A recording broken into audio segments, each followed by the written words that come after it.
Geldik oğlum gel, pişmanlıktın geçmeden tünde. Şunçayla geldik oğlum gel, pişmanlıktın geçmeden tünde.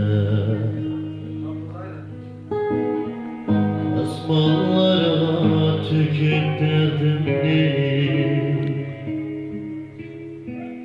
hiç bilmedim hatalar kimde.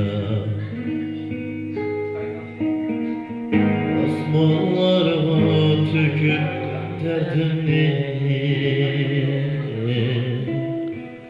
hiç bilmedim hatalar kimde. Hoşam külgen idim ben, endilikten yığılaydı kömlüm. Küllerimge küller kalıp ben, dilimdeki bir obarımda.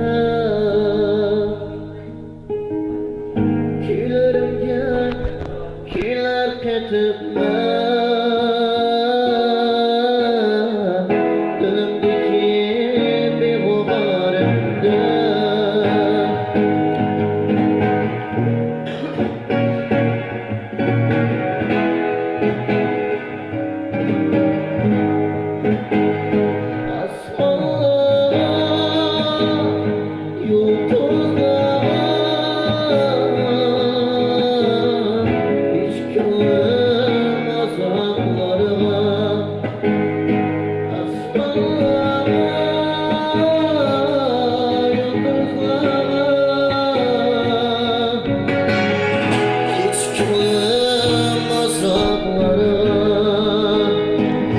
Eşik olduğumdan ben seni görür, eşik olduğumdan ben seni